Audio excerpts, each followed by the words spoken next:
I don't want to use John Morant because John Morant is like a bad example. Ooh. All right. Um, Brees Hall. Okay, very relevant for today. Okay, so you seen how uh the Jets essentially they basically said, all right, we tanking. Like we see where we at, and we need to be in the QB market, and we need to find a way to be in at least top three position for a QB, right? At least top two. Yeah, I think the Jets are saying if we can get top two with Tennessee, we'll be all right. yeah. All right. So once they came to that conclusion, they started trading folks, right? Sauce Gardner, which I threw my fucking phone when I was watching TV and saw that. And when you saw the price, I was I almost like, well, Goody, why couldn't you? Then I was like, oh yeah, that's kind of the deal we made earlier this year for. Never mind. Anyway, they trade Quentin Williams. They trade Sauce Gardner. Then you start hearing there's one more person who's been secretly been trying to get out and nobody will let him go. Brees Hall. That is how I feel. It's like you. It's like when you tell. It's like telling your employer, telling someone that you work with that, like, yo, I could be used over here. Like telling the team, yo, I could be used over here, Hmm. like over there. It's like fuck Brees Hall. AJ Brown. He did not get traded today. But let's just say the rumors were true that AJ Brown had a problem the way y'all was not throwing me the ball. We winning games or losing games, but regardless, I should be touching the ball. I can feel where you're coming from. So in a way, it's like, okay, we're successful here. Like this, you know my Yeah, thing. yeah, yeah. I know We're what you're talking about. successful here. Things are rolling. Uh, Either put me somewhere where I'm gonna get my touches, or move somebody else so I can get my touches. But what we doing right now, Not matter of working. fact, what like Joel Embiid said, I could have stayed at my fucking house and did that, and I'm feeling them.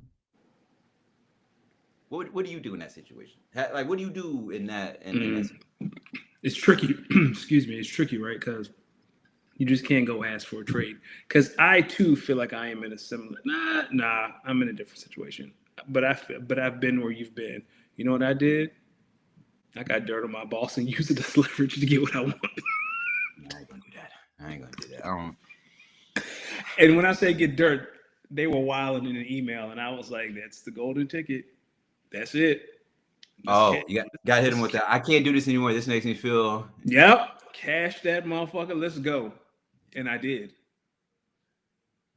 I remember that now. I Yeah, remember that yeah, now. I yeah. do I remember cashed that. that moment. Get me up out of here. Man, So now you it's just like one got of those. this make customer wild, and that's all. But it's also like one of those things. Like, what if you went to the front office and the GM before, and you told them the grievances or something like that in a very like, I'm still for the team, but this is what I'm looking to do, and they were kind of like, "Got you, we got you." And then when it was time for them to have you, Hmm. they said, "Nah." It's like, all right, y'all playing in my face now. Yeah, now they talking like GMs for real, for real. That's real corporate talk. That's real GM talk right there. And that's where it goes back to, well, you know what I mean? I could have just stayed home. Like, I could have just stayed home. Like, what was I don't You know, know, you could start talking to other teams, trying to, but drum up your own market. I've tried to. I'm at about let's just say I've talked to about 65 to 70 teams. Okay, how's that working? You heard it last week before we got on the show. It's a big league. Very big league. But you it's I not know, at the same time. and I know you've reached out to former GMs that you've worked for. But you know what? But see, there's silver lining in everything, right? At least you can try. So, like Joel Embiid said, I can stay home and do all that. And you know what? One day, you know what I said? If I stayed home and worked on my game, per se, what would happen? Who would miss me? So I tried it. Guess what? Everyone missed you. No, the opposite. So it's No like, one. okay. So that alone solidified everything that I was basically saying. It's like, okay, it's all right. All right. Yeah. I would say keep working the phones. That's what Howie would do. Keep working the phones. He was working them phones, wasn't he? He was doing something. You know, well, let me intro this. Ladies and gentlemen, welcome. Thank you for being here. You already know, ladies and gentlemen, when you see this Nas fade, it could only be one brother, the good brother, Los D Mix, joined every Tuesday by the smoothest bald head on the East Coast, Mr. Danny Ocean. And welcome to Speak On It, episode 203. Danny, how we doing, brother? I'm doing great. If we have time at the end, I have a story that might make you laugh a little bit that happened to me this weekend. Well, let's start out with it before we get into the NFL, because I feel like we're gonna have a lot to talk about in the NFL. And then after your story, I do want to talk about the World Series before, because I feel like we're gonna talk a lot of yeah, the world. Yeah, we need to talk about that World Series. Yeah. So Sunday, my parents came down. It was a nice day. Like we went to church together, went to lunch together, came back to the house. And my parents are older. They got to go to the bathroom. So there's a bathroom downstairs. So my mom's like, oh, before we leave, let me go use the bathroom. She pee. Cool. And my dad was like, yeah, me too. Everything was good. They left. Life was great. I had to go to the bathroom. I go an hour later to the bathroom. Guess what happened? Clogged? It wasn't clogged. And they weren't in. They were not in there long enough to clog it. I flushed the toilet, and the fucking handle broke. Okay. All right. The handle broke. Now look, how was the handle before they went to the bathroom? Fine. It was perfectly fine. All right, because so now listen. My boy walked into that bathroom, flushed that toilet, handle came off, and he said, "Nah, no goddamn well, I didn't do this." That's exactly what I said. I've been living in this house for 6 years. Toilet handle been fine. Woke up this morning, toilet handle still fine. I was up in here this morning using it, fine. So I had to go to Home Depot, had to buy a new handle, had to install it. So after I did that, then the flush valve stopped working. So then I was like, fuck this. We're not using this bathroom tonight. So yesterday I was off, had to go back to Home Depot and replace the flush valve. The toilet is working just fine. But I have to call and ask them, I don't know how. Like, how did y'all, almost it didn't work, break my toilet handle? How did that happen? See, you better than me, because they wouldn't have left that house. No, they wouldn't have got far on that trip without me calling. Hey, here's the thing. You gotta hit them with the. Now, what? You see how the voice go up? Yeah, did one of y'all break the toilet handle? But here's the thing. They paid for lunch though, right? And the lunch was way more expensive than the handle and the flush valve combined, right? So I want to be like tripping. But I still want to know, how did y'all break the handle? Like, which one of y'all heavy-handed motherfuckers just said, fuck? Yeah, who was like, fuck this? Yeah, like, it's just pee. Man. So what's up, Kyle and Bam? Kyle says toilets ? So we never stop talking about the Jets. Oh, Kyle, we're about to talk about them. But before we talk about the Jets, let's talk about the Dodgers and the Blue Jays. My brother, now, I think when we last left here last week, they had just started. This is the crazy part. Last week during our show, game 3 or 4, whatever. Game 3 or 4 had just started. Mm-hmm. That game didn't end until I went to bed that night. And I had been asleep. Yeah, and the Dodgers were then up 3-2. I think so. The series was tied 2-2. Yeah, the series was tied 2-2. Very next game, which was the very next day, the Blue Jays, they just take it to them. Like, straight take it to them. Now they're up 3-2, going back to the Rogers Center in Toronto with an opportunity to close this out in front of their people.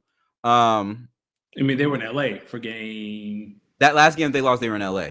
It went 2-3-2. Okay, yeah. So game 6 is in LA, game 5 is in Toronto. You were correct. Mm-hmm. So game 6, Toronto has an opportunity to close this one out. Yeah. The problem, Yoshi Yamamoto was pitching that night. Full game. Took it to him. Dealing. Straight dealing.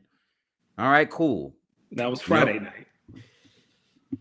Yes, that was Friday night. Mm-hmm. And then, no, that might have been Saturday night because they have to have a travel day since it went from LA to Toronto. So it might have been Saturday night. No, the game 6 and 7 were back to back because Yamamoto pitched. You're right. It was. So that was Friday night. That was Friday night. So then we get the two best words in sports. Game 7. World Series. All on the line. Remember, we're coming off the the NBA Finals. 7 games. 7 games. Now, y'all heard me mention the WNBA Finals. That was an ass kicking from start to finish. We don't need to go there. But that was still some good games. We get to game 7. Blue Jays come out hot. And I'm sitting here like, okay, Canada, okay, Toronto, Blue. I was telling my boy Drew, who really knows baseball, really big into baseball. I was like, y'all like the way I like the way the Blue Jays play ball. They put pressure on you. They just consistently get contact, get on base, always in scoring position. I'm like, I like that. They're like to me in football, they're like the team that just runs the ball, like a really good running team that everyone kind of knows they're going to run the ball and you just can't stop them. You're just sitting there like, fuck, another first down. Another first down. The Colts of this year? The Colts of this year. Let's go with that. They're just like, damn, again and again. Then somewhere in there, the Dodgers just start chipping away. Solo homer here. Solo homer here. Big defensive stop here. Big defensive stop there. And now things tied and we're going to extra innings. Mm-hmm. Now, there is a play. Honestly, depending on what fan base that you're for, you thought that man was either for sure out at home plate or there's no way they stole one from the Blue Jays. There's 2 ways to look at it. Now, when I saw the play happen, because I was eating dinner, you're right. This is Saturday. Mm-hmm. So I'm eating dinner when that play happens, and I'm saying I don't know if he's out.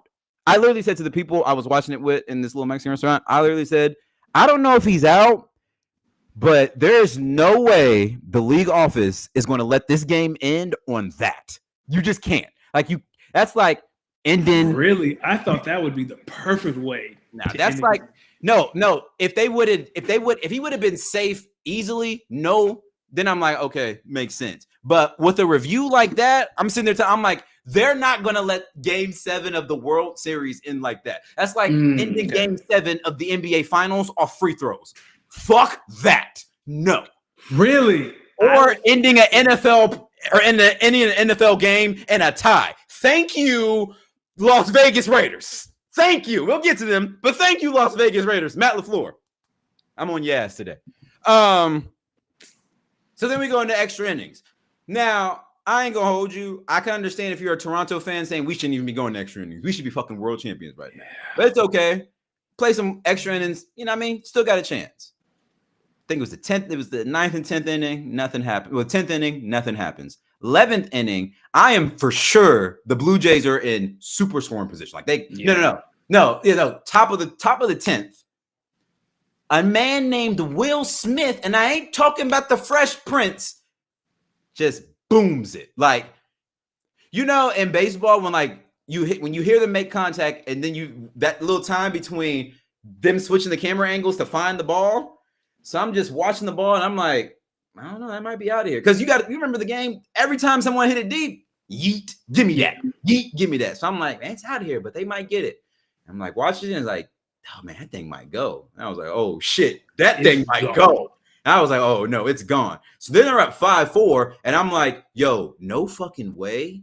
Toronto just fucking blew this. So I'm thinking, I'm getting the head of the Blue Jays. Yo, mentally, they're fucked right now. They are. What you remember what LeBron said after the game? It was either the game 4 or 5 win in that 16 NBA Finals, and he was in the locker room and he was like, "Yo, they fucked up mentally right now." I'm telling you, when that home run went out the park, I was like, "Nah, the Blue Jays might be fucked mentally." That's it. You're right there. Like you got the ring taste on your thing. You're sizing. They was in that dugout saying, "What ring would you get? Like, what finger would you get your ring on?" 100%. Then bottom of the 11th, Mind you, Yamamoto is back out there. That's when I was like, oh nah, the Dodgers they're basically saying fuck it, we going all in. We going all in, and they should. Now I'm gonna tell you, like, when Yamamoto was walking up to that mound for those extra innings, I kind of knew some of the Blue Jays was shitting bricks. Except Vlad. He was probably the only one who said, I can take him. Outside of that, I think some of them was. Oh no, what's my man? Corey Clement, another one, or Ernie Clement or whatever. I don't think he was too worried either. That was one of the craziest defensive plays. It's a double play to end it. Double play to end it with Mookie. That was a great play. Mookie and I like the call on that, because the guy who was calling it said, to beat the champs, you got to beat the champ. Yeah. Hey, always good to end out on a Ric Flair quote. To be the champ, you got to beat the champ. And shout out to the Toronto Blue Jays. That was honestly one of the best overall series I've seen in sports, and that was honestly one of the best baseball games I've ever seen. It's just one of those where you knew one team was going to leave heartbroken and one team was going to leave elated. That's a tough one for the Blue Jays. Yeah. So I went to a show Saturday and got home and watched the rest of it. Cal, I thought about you. Like, I was like, oh man, if he's safe, I know Kyle's going to get drunk tonight, and then it just went. Will Smith has won the last 6 World Series. Yeah. So that's another stat. So not that Will Smith, but there's a dude named Will Smith on the last 6 World Series teams. Obviously, Will Smith was on the Dodgers this year and last year. He's on the Dodgers in 20 when they won it, and there's been some other Will Smiths in between there. So that's funny. If I have a son, I'm going to name him Will Smith. You guys a chance to maybe go into the majors and win a World Series. Hey, man, I want my kid to be a pro baseball player. Me too. I'm telling. Listen. Dog. Well, I got to see him as well. Honestly, if I have a son, I got to see what his. Well, we're gonna play all sports to see, but as he gets bigger and older, hopefully, we got to see where the physique lines up. Like, I'm 5'8", 5'9", 160. I'm kind of made for either. I'm made for running track. I did some wrestling. I thought that was fun. I do think there is I believe in multiverses. I believe there's a multiverse out there where I played baseball and I think I was actually mad decent. Yeah, I can see you wearing a gold chain playing shortstop. 1,000. When I was playing slow pitch softball when I first moved here, I fucking loved that. And I did like a couple seasons. I think one time I was in the outfield and I was thinking, man, if I would have did this for a sport, this would have been the fucking life. Dog, I tried out for wrestling in high school and I got my ass whooped for like 3 hours and I never go back. That was the longest afternoon of my life. You know what's funny? I won a match. I wrestled in Oklahoma. I wrestled in Oklahoma because I did I did freshman year in Oklahoma when my mom was stationed there. So I wrestled there. I loved the training for it. It was exhausting, but it was real fun. And that match, I think it was I had to do like a best 2 out of 3 with this other dude because we were like the other people in the weight class didn't show up. So I had to do a best of 2 out of 3. So I won the first one, he won the second one. We'd do a rubber match. Mm-hmm. Yeah.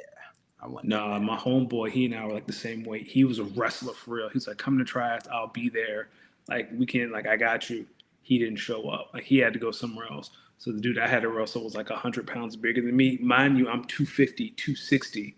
So the guy I had to wrestle was like 350. I hope brother who was 350 took his talents to the WWE Performance Center. He did not. He was not that athletic. He was just a big, strong country boy. That's all he was. Maybe 350 is a lot. He definitely was 320. Like, he had me by a lot. And he was not out there showing mercy. Yeah. When I left, like my homeboys outside. I feel like if I have a son, I didn't mean to cut you off. I was just thinking again. Yeah, if I have a son and he's like my height as he gets older and fast like I was, it's like, yo, definitely because you don't want to crush anybody's dream. Because what if he's fast, just doesn't like track and field? It's like, all right, well, if you don't like it, don't do it. Right. You know what I mean? But on the flip side, if you don't like it, but you're really good at it, get that scholarship. But here's the thing, though, right? You got to put in so much work. You got to like it. Yeah, like that's how I feel. Like some days I think about like track and field. It's like I do really love that shit. Like anytime there's a meet on, I watch it. So it's like I really do love the sport. It's just not my favorite sport. Yeah. But like let's just say I have a son and this motherfucker is like 6'2", 6'3", 6'4", and is fast.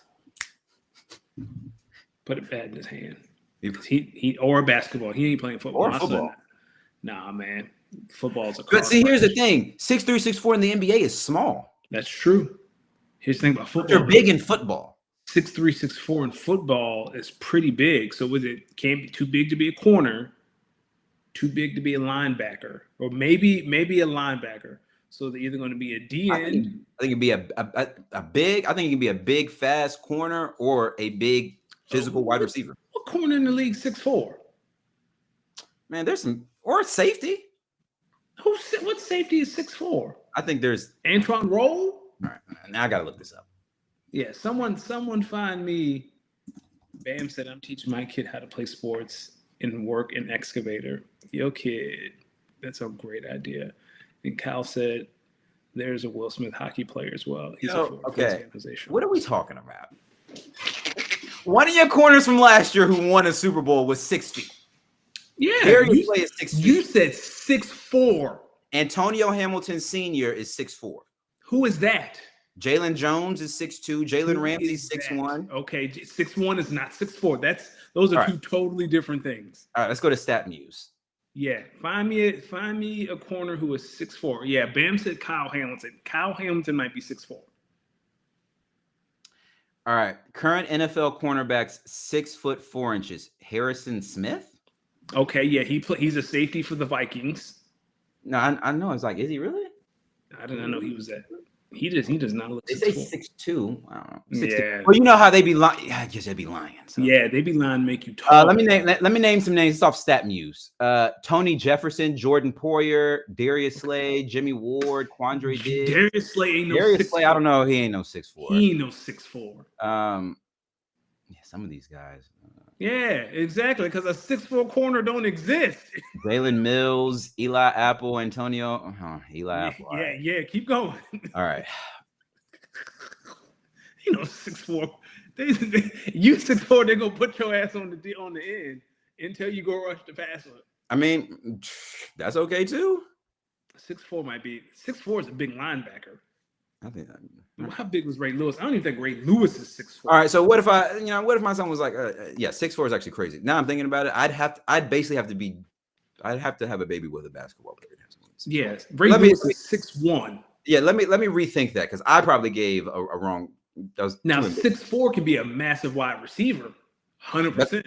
That was one of the positions I said. I said wide receiver. All right, let me back it up. Maybe not 6'4". Let's just say 5'11" to 6'1". There you go.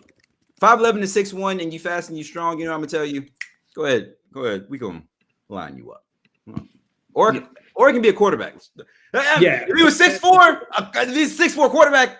Oh, buddy. Matter of fact, running back. Fuck that. If this motherfucker is 6'4" and fast, what I'm going. Not only are you playing baseball in the spring, but you playing football in the fall. So you right want on that Patrick you Mahomes. want Cam Newton. That's what you're looking for. Or put you on that Patrick Cam Mahomes. Newton's 6'5". That's what you're looking for. You looking to have Cam Newton. Cam Newton is smaller. She gonna have to be thick. Do big people run in your family? Define big people. Big people, big in stature, like 6'4", 6'5". I have a lot of. What's funny is I have a lot of cousins on my dad's side who are all tall that played some basketball. Okay. Well, high school basketball, but they were like they're still like tall people. Like Okay, so it's in the realm of possibility. My younger brother. Matter of fact, I'm pretty sure both of my brothers. Well, my youngest brother is taller than me, and my youngest brother, who's a senior in high school, I'm pretty sure he's gonna probably hit another growth spurt, and he'll be taller than me. So, it's in the realm of me and my possibility. sister are probably.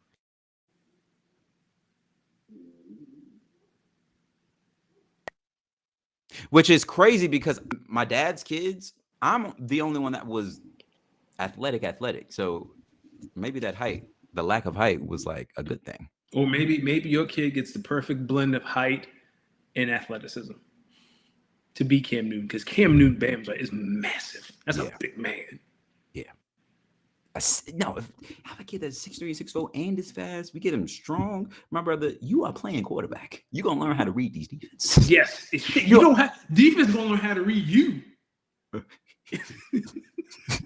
Bam, I was just going to say it. All right, speaking of Cam Newton, did you see Cam Newton? Y'all gonna stop playing with that man. Cam, you got to remember. No, actually, you can take the player out. You can take the person out the hood, but you can't take the hood out the person. And I think more of America needs to realize this.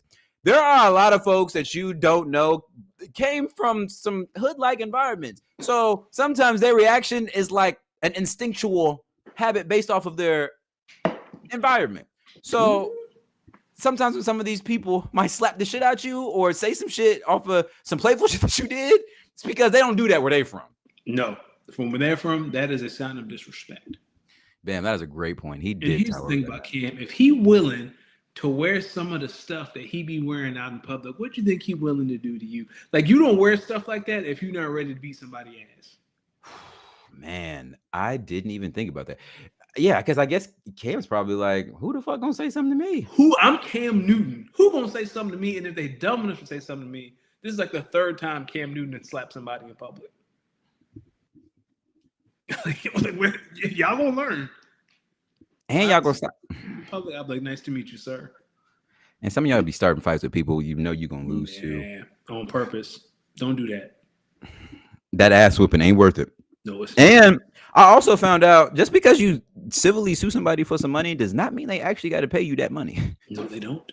No. Y'all out here looking for a payday, you're gonna leave with a black eye and a broken jaw. When I found out OJ really never paid that woman's money, that woman's family no money, I was like, oh, they didn't force him to? All right, OJ, you might have been a gangster for real. Oh, the video of him fighting two coaches at the same time, I remember that. This is like the third, fourth time Cam Newton got into a public altercation. People keep thinking he's not about that life. Good luck. Good luck. Speaking of luck, some teams needed it. It was the NFL trade deadline today at it was 1 p.m. Pacific, so 4 p.m. Eastern. As we transition into the NFL, the big trade that I threw my phone when I saw the Jets trade Sauce Gardner to the Colts for what was it? Two first round picks and Adonai Mitchell. Adonai Mitchell. You really pissed off that entire building that Rams game. Like, that was pissed off. That had to have been it, which is honestly, that's absolutely crazy when you think about it, because you could say the same thing about Daniel Jones and those 6 turnovers against the Steelers. Like, whatever. But Sauce Gardner is now an Indianapolis Colt for essentially a similar deal that the Packers got Micah Parsons for. They just didn't have to give up they did have to give up a player. So it's a very similar deal. So we now see that star defensive players in this league in their prime, 2 first and a player seems to be the going price. The other big one, speaking of Micah Parsons, his former team, the Dallas Cowboys, trade for linebacker Logan Wilson from the Bengals. And they also they're taking one of those first round picks that they have either from their own or from the trade with us, sending that another first round pick and what was his name? Mozzie Smith to the Jets for Pro Bowl defensive tackle Quinnen Williams. If you don't know Quinnen Williams, not only is he an All-Pro, but if you famously remember during the draft cycle some years ago when an NFL player sneezed and blessed himself, that was Quinnen Williams.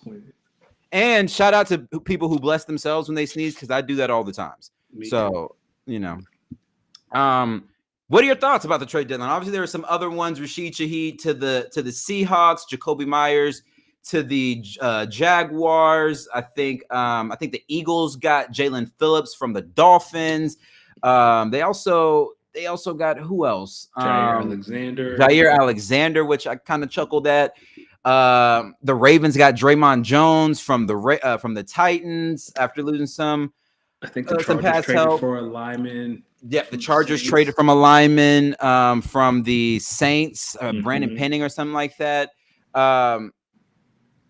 Yeah, what are your thoughts on the trade deadline? Big winners, big losers, what laughable parts of the trade deadline?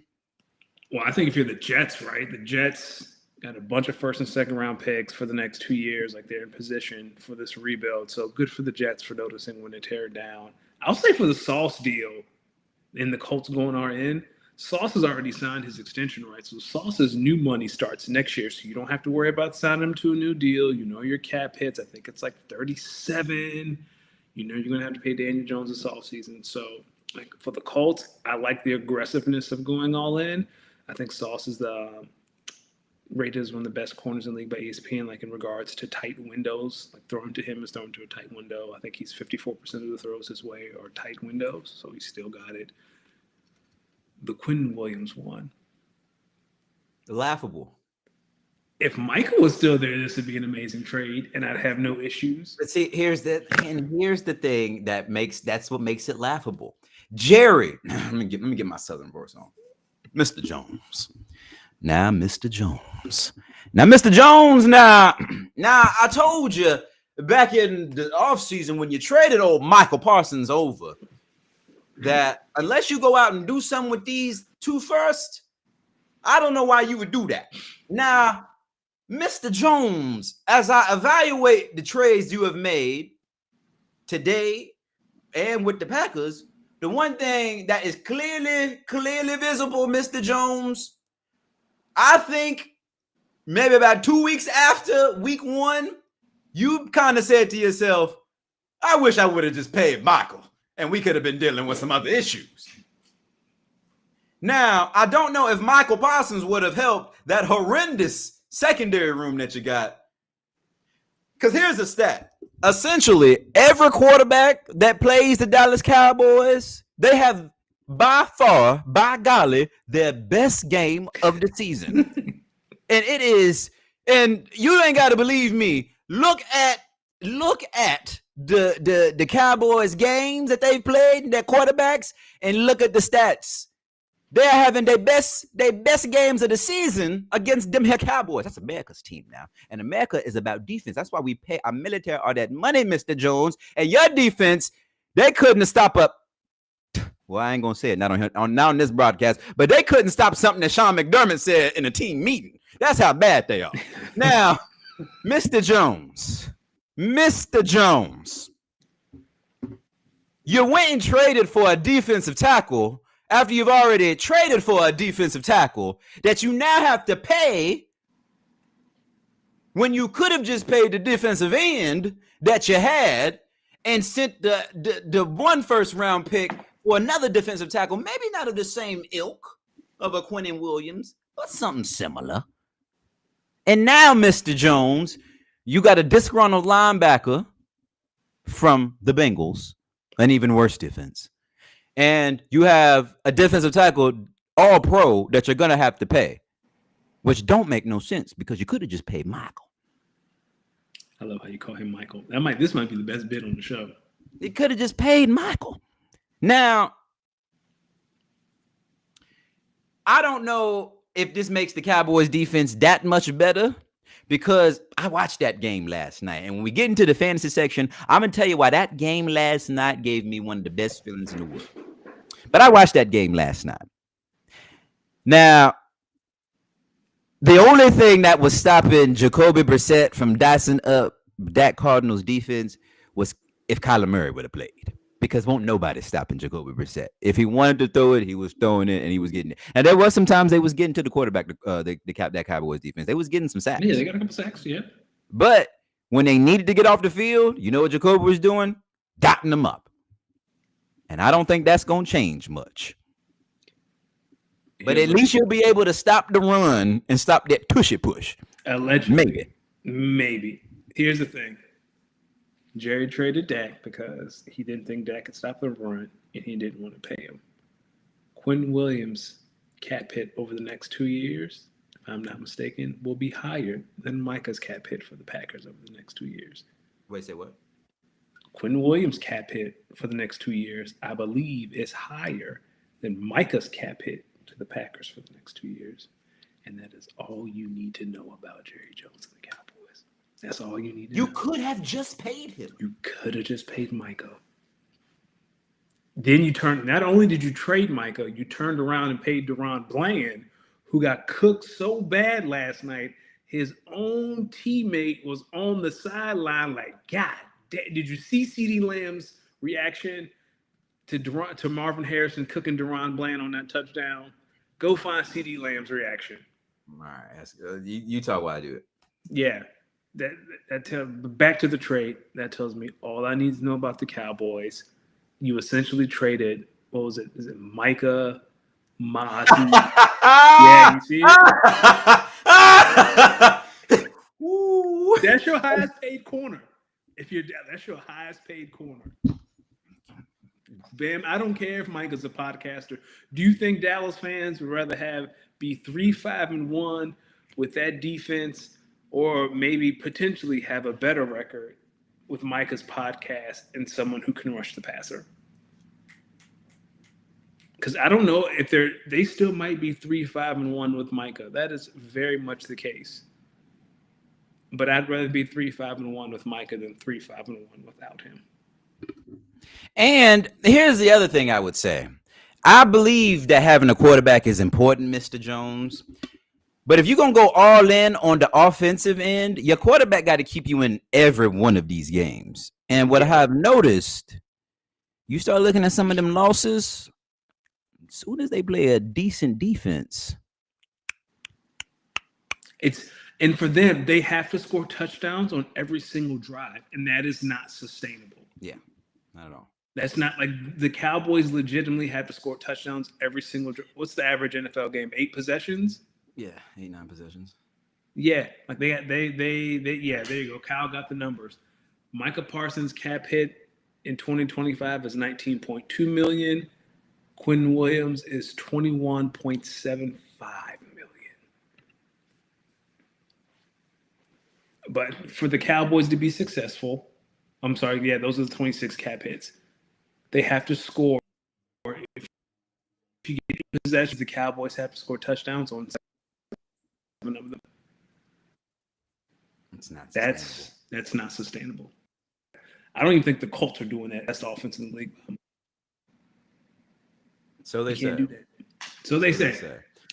But and here's the funny part. It's the funny part of this deal.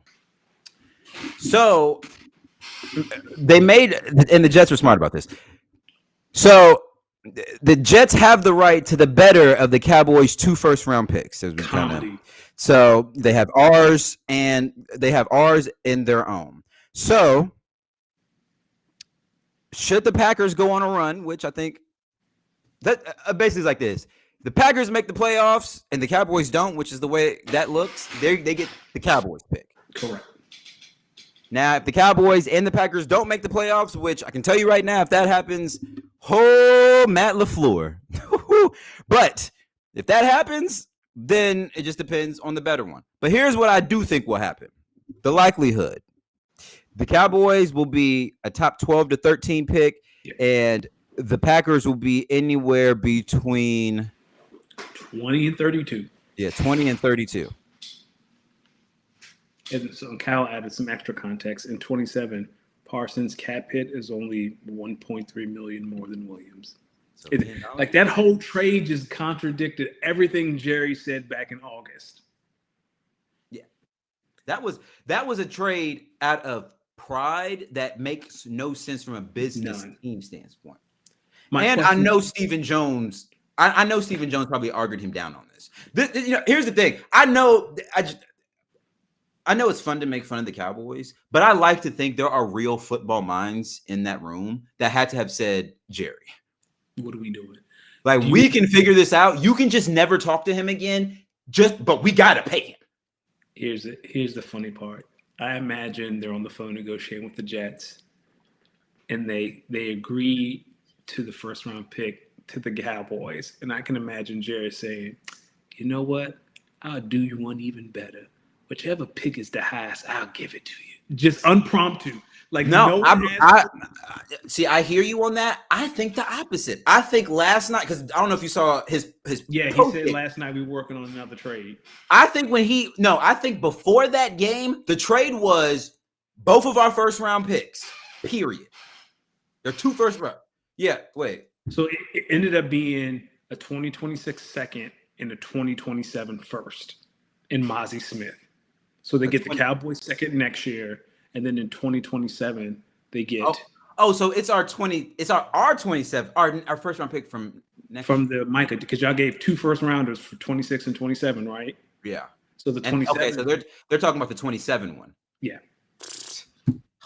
Okay, so now think about that. Now I'm one of the rooms. I'm in that Cowboys room, and I'm somebody not named Jerry Jones, and I'm saying, okay, if we trade them Micah Parsons right now, they're either going to, if they don't win it this year, they'll clean house, keep that same roster.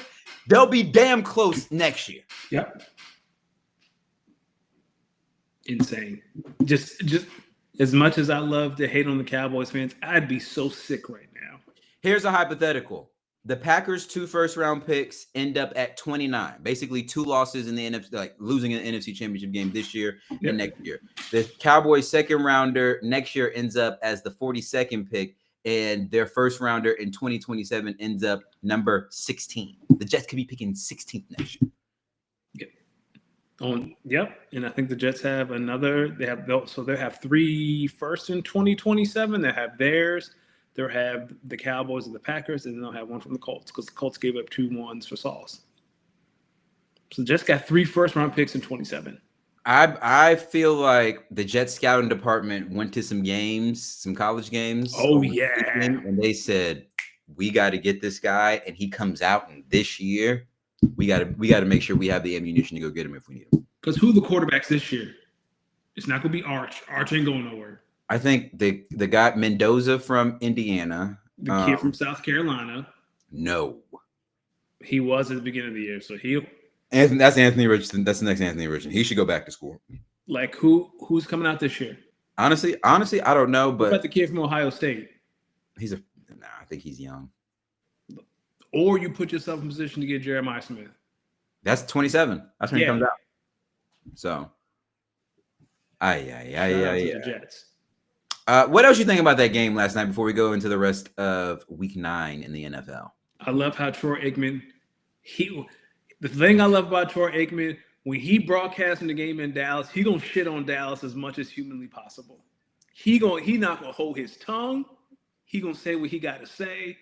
Probably because I feel like Troy really loves the Cowboys and is sick of how once he left, that franchise just went inept fast. Did you hear the comment? Well, I didn't watch the game because ESPN is not on YouTube TV, but I saw the part where I guess the Cowboys got stopped on 4th down, and Troy was like, "Yeah, I bet you the Cowboys don't want to make that trade now." Jerry was talking about or something like that, like.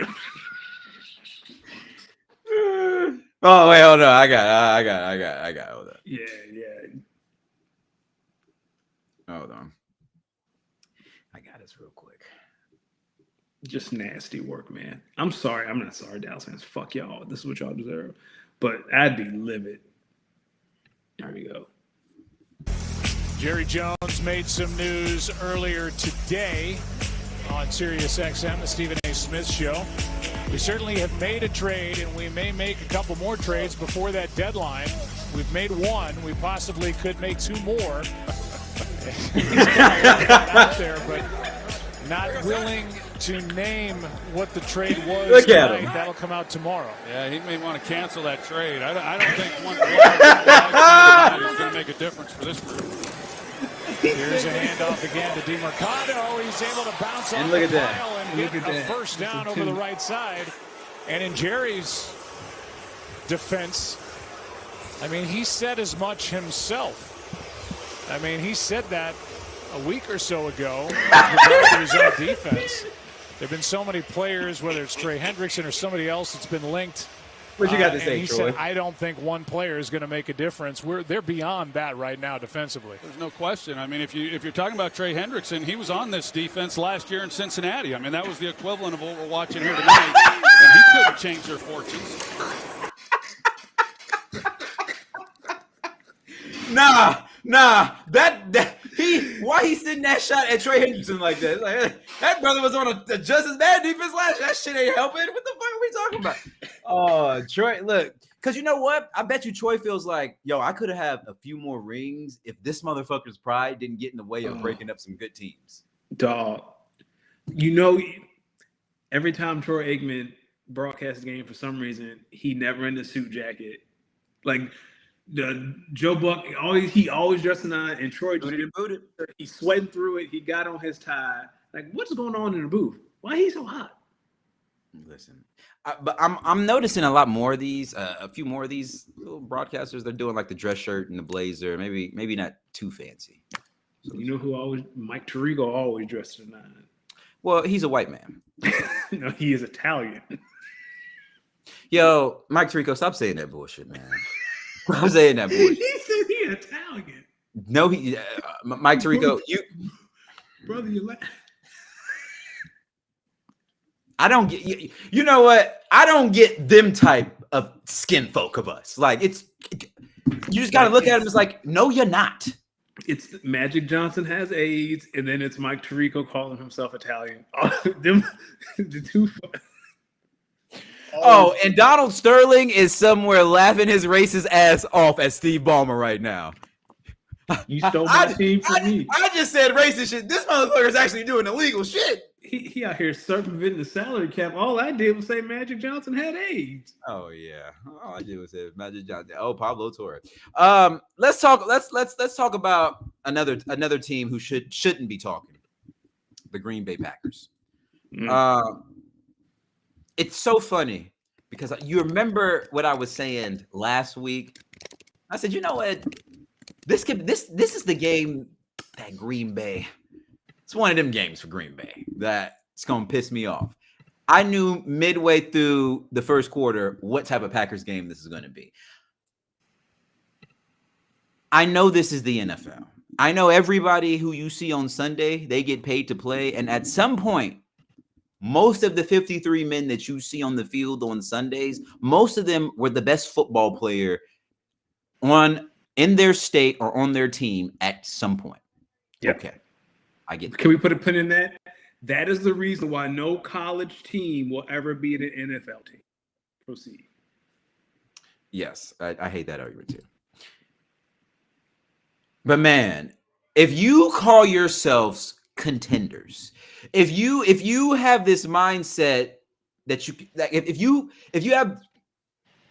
when you have this much talent across so many positions minus corner, I am so confused how you can do shit like go to Pittsburgh and come back against a really good defense or a better defense, one of the highest paid defenses in the league.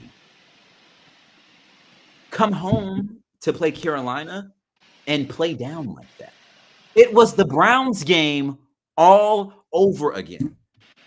I want to let everybody know the Packers are 9 points away from being undefeated. Who told you last week the Packers were going to lose? You did. Now, Grant, I kind of felt like my sentiment was, I wouldn't be surprised, but I'm going to take my team. It was. You were very like, that wasn't a shock to you at all. No. Matter of fact, when Bryce got the ball, when Bryce got the ball back to drive, as soon as they were lining up for the first play of that drive, I said, "Oh, he's going to get them in field goal position." And this is Joe Flacco versus the Browns. Oh, Kyle says he's pretty sure the Panthers defense is better than the Steelers this year. Hey, that means Panthers might be a very good football team. I mean, Panthers have the same record as the Chiefs. That too. I think 5-4. Will the Panthers make the playoffs? Legit question. Probably not, but legit question. No. They'll be like that 9-17 that everyone's like, "Oh, watch out for the Panthers, they're coming." And then next year they win. They'll be the Bears. Like they'll be this. Yes. Yeah. It's the Packers are such a frustrating team. Like I get it. Any given Sunday, anyone can beat you, but like, have mercy. Can we put consistent product on the field week over week? One. Can y'all put them ugly jerseys in a box forever? Yeah, we do need to put those jerseys away. Here's the other part that kind of bugged me. So as I mentioned before, the Packers are 9 points away from being undefeated. We lost to the Browns by 3. Mm-hmm. We tied with the Cowboys. If we make an extra point or a kick in that game like we're supposed to, we win that game. And then we lose to 3 to the Panthers. So what's telling me is when it's time to get up for a good team, we do. which lets me know this game on Monday night probably gonna be a close one for no fucking reason. Two good I teams. was gonna say, I think Monday's gonna be Jordan. I think Jordan Love will be on his shit Monday. Like he gonna it's gonna like that shit. I've been noticing it since last year. They kind of play up to really good teams and play down to not so good teams. Sunday, to Kyle's point, after that Cleveland game, it's like, Kyle said bad vibes every time the Green Bay Packers don't wear green at home. Interesting. Wait, did we lose? We didn't lose to the Browns at home, did we? No, but he's saying when you don't play in the home greens at home, usually bad vibes when you guys don't wear your green unis at home. Yeah. We should Well, definitely. you'll probably wear them on Sunday. Let me tell you something. I can tell you, I feel like the only alternate uniform we'll be wearing for the rest of the season is the all white ones. Outside of that, we should be wearing our normal jerseys. We should be doing that anyway, but whatever. The Packers are just such a frustrated team. I know come Monday night, we're going to play the Eagles very close. Yep. I'm expecting you might even win. I mean, I'm picking us to win. I think we're going to win. I mean, oh yeah, you're a Packers fan. Yeah, I'm picking the Eagles to win. Yeah, no, I definitely think the Packers are going to win. It's just like what type of game is this going to be? Is this going to be one of them games where like we just come out and punch the Eagles in the mouth, or it's going to be a game where everyone's exchanging blows, a good football game, or the Eagles are going to come out and are the Eagles going to come out, get a touchdown on the opening drive of the game, and then we're going to get the ball on our first possession and do some dumb shit like, Jordan Love, I'm either call you Brett Love or Jordan Favre because the bull should have had like 3 picks. The one pick that he actually threw, one of the worst picks I've ever seen. Yeah. There was one that got called back. As soon as he left his arm, I said, "Now where the hell is he throwing that bullshit?" He looked like 21 Carson Wentz. Like that pick he threw when no one was over there. I was like, God damn it! Is that I'm sitting there like, no. I think everybody collectively in the stadium was like, "Who are you throwing this to?" Like that's some Carson Wentz bullshit that we watch. Hey, you haven't been watching like a college or NFL game? A quarterback throw a bad pick, and it sounds like a boo, but I think they're really saying, "Who are you throwing it to?" And the best part is when the broadcast gives you the all 22 look, and like, who the fuck over there? That's the worst part. The all 22 look. Jordan Love threw that pick, and I'm literally just watching it. I'm just like, where the fuck is he throwing that? I'm like, there's not a miscommunication in the world where you throw into a part of the field where no one's at, and you didn't. Like you throw the ball this way, the receiver's running this way. It's like, all right, you didn't even what? Look. Yeah, like what? Like you didn't even look before you let that thing go. Listen, only person worse than that. Some of them Jordan Love picks. My boy Daniel Jones came back down to earth last week. Now, the week I needed him. I know. So the Colts traveled to Pittsburgh to play the Steelers. I think everybody that knew football and did not root for the Steelers were like, yeah, the Colts are about to go in there and handle it. Well, did you know that it was the reunion of the 2005 championship team? Oh, no. So James Harrison was there. No. Jerome Bettis was there. Jerome Bettis, Bill Cowher, Ben Roethlisberger. Ward. Them boys was there. Oh, okay. Oh, was Troy there? Palomalu? Might have been. I don't know. Say less. If he was there, that's all I need to hear. So some tells me that pregame speech was probably something like, "Don't embarrass us. Don't fucking embarrass. Don't. We got legends in here. Y'all don't go out here and fuck around." Hey, dog. Shout out Jerome Bettis. He gave every fat boy hope. He let him. Hey, you can be a running back too, brother. Yeah, he gave every fat man hope. Who had more hope, fat men or Bengals fans on Sunday? Fat men. Fat men. I'm watching. Listen, every Sunday. I'm watching the Bengals and the Bears. The Bears go up now. I'm like, damn, man, the Bears don't look bad. I like what I'm seeing from Caleb Williams. But I'm also saying, Jesus Christ, Cincy, this defense is putrid. Like, what is going on? And then, sure enough, here comes Joey Flacco throwing them boys right back into the game. T. Higgins going off. And then I see that onside kick, and they recover it, and I literally said, oh, they mentally fucked. They about to score this football. And I said, no, because they went for 2 and got it. Then I was like, oh, they're going to get this onside kick. They got it. As soon as they got the onside kick back, I said, oh, they're going to score and win. Boom. Next thing you know, they scoring and winning.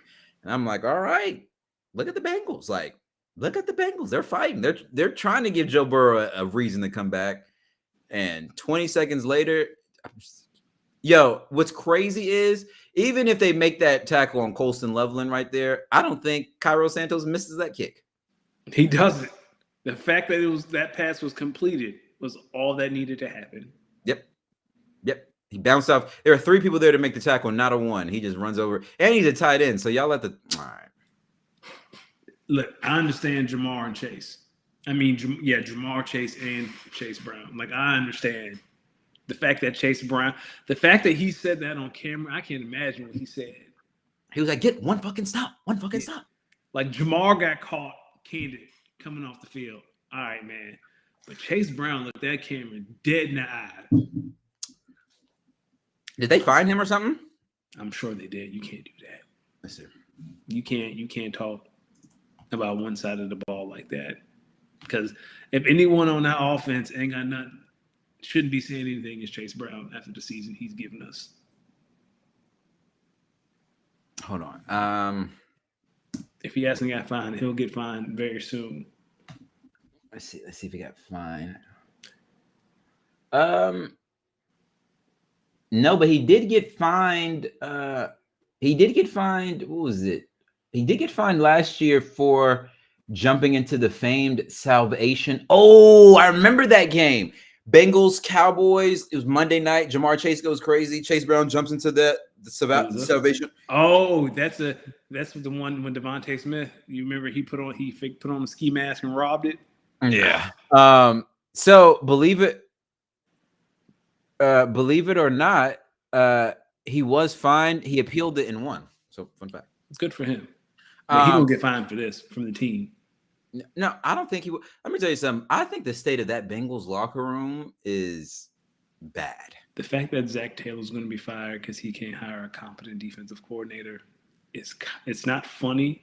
It's just ironic because his side of the ball is doing just fine. If you score 41 points in the NFL game, you should win that game and rather comfortably. What's funny is Zach Taylor's probably going to get fired at the end of the year, right? I think we both know that. Yeah. Someone that knows ball is going to hire him as an offensive coordinator. Yeah. And wherever he goes, actually, put it like this. Zach Taylor is going to get fired. And if whoever's the head coach of the Titans is smart, that's their new offensive coordinator. Yes. Or the Jets, because they're going to give Aaron Glenn the boot. No. You don't think so? I hope not. I think what Aaron Glenn is saying, hey, I was a part of Detroit where that first year was really rough. And we were, I mean, they were basically the same sort of trajectory. Owen, whatever in his first year, finally got a win. It was real emotional. Listen, I think after that one, Aaron Glenn probably went to the front office and said, look, all right, maybe we call this year a wash as we're trying to instill our culture, but we're not going to be able to make any headwaves or any churn of this roster unless we start overhauling it. Speaking of Detroit, how happy were you to see them lose to the Vikings? Oh, best case scenario for the Packers losing was that Detroit also lost. So now, the North is getting tight, and it's we got a dog fight. Hey man, we got a dog fight. Woke up Monday morning, top seed in the NFC. Jalen Phillips. It was best bye week I've ever had. It's okay. Best bye week ever. But now it gets tough because it's Packers, Lions, Cowboys. What? Okay, so 2 hard games and then the get right game. Listen, that offense is still explosive. But yeah, I'm excited. Team healthy, Noah Smith back. I wouldn't know what to really say to you if you came in here on a Monday or a Tuesday and the Eagles really lost to the Cowboys. Oh, I'd be upset, but I wouldn't be shocked. I mean, they lost to the Giants. Who are you talking about? They did. They lost to the Giants. They took the lead to the Broncos. Like, nah. The Giants defense is not that bad. It's not that good. Yeah, it's average. Damn.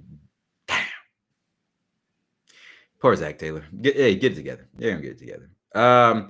Hey, bam! How about those Ravens? Lamar came back. I think we all called it. Lamar came back. Whew.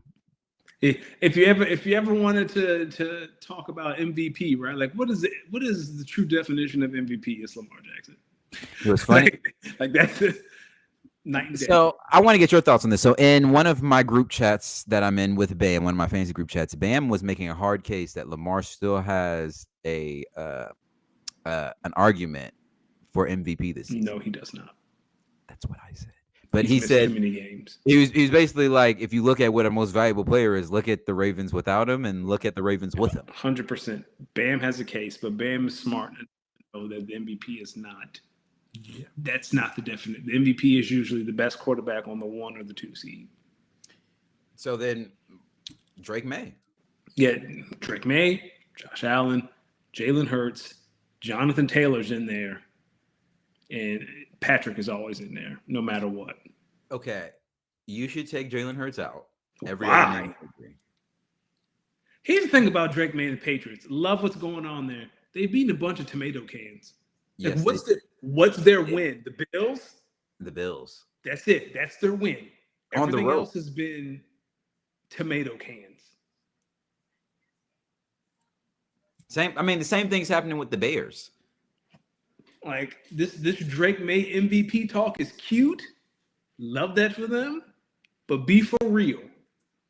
I think Jalen's case gets hurt because people don't like watching the Eagles play football. Which is crazy because over the 2 weeks for the bye weeks, he had a perfect pass. He's thrown for like 600 yards and like 7 touchdowns. I know he's my fantasy quarterback, brother.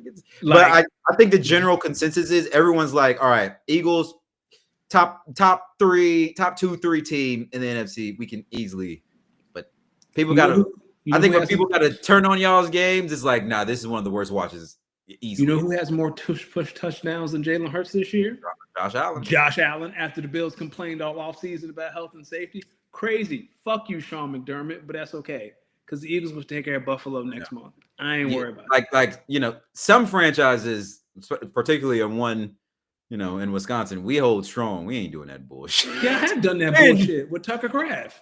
Yeah, we ain't doing it. And he's the only one. He's gone. But he's gone. So you ain't gonna be seeing it again. Yeah, you won't see it again unless it's like the regular QB sneak. And I don't know. Saw a lot of tush pushes this weekend, and I didn't hear any uproar about how hard it is to officiate. Well, are you seeing tush pushes or traditional QB sneaks? No, they were tush pushes. It was the tush push formation. It was a tush push, and I didn't hear that bullshit about it's not a football play. I didn't hear that bullshit about health and safety. I didn't hear about it's hard to officiate. When Josh Allen run it, let's go Buffalo. But I think the difference is between the Eagles and some of them other teams. Go ahead. The Eagles will do run it on first down, pick up 6. Short screen pass or something like that. Never run the tush push on first down. No. Let me finish. They'll run the ball on first down, pick up 5 to 8. Just a little short pass, second down, maybe doesn't go anywhere, maybe gets a yard or 2. If he doesn't pick up the first down and we're in 3rd and short, you know what we're going to do? Tush pushing. Now, you do that all the way down the field, every 3rd down. By the time you get to the end zone, you do that to get into the end zone. It's like, all right, dog, what are we doing? I'm willing to bet the Bills have run more tush pushes than the Eagles this year. The Eagles haven't run it that much this year. They haven't been in a lot of short yardage situations. Well, good for them. That probably makes sense. So it's all right. Jalen wins Super Bowl MVPs. We're not worried about regular season awards. We got to get there first, and we got to keep the locker room intact. We got to keep the locker room. We got it. AJ Brown did get traded, which he wasn't going to get traded. That's an offseason discussion. That was a water cooler discussion. Hey, you think the Eagles will trade AJ Brown? Like, no. Now this offseason, you will get 2 first. You could get 1 to 2 first rounders for AJ Brown today and in May or February. So it doesn't really matter. Don't matter. Things that do matter. The Broncos beat the Texans and CJ Stroud. The Chargers beat the Titans in a dogfight. And as we mentioned, the Bills beat the Chiefs. So, as you look at the AFC West, we're talking about, I guess we should. The Las Vegas Raiders played the Jags. Was that thing? I saw a tie on the way, and I was like, no, not again. Pete Carroll said we are going for the win. They lost. So thank you, Pete. I respect it. I respect it too. Thank you. So Matt LaFleur, you see how we do that? We play aggressive. We play to win the fucking game. You see how you did that when it was the Cardinals and you played to win the game? We got to do more of that. So when you look at the AFC West, the Broncos and the Chargers win, the Raiders and the Chiefs lose. Tell me right now, does this division run through Denver? No, the division runs through Patrick. I'll say it again. It is Patrick's division until someone takes it from him. With that being said, listen to the Broncos' schedule for the rest of the year.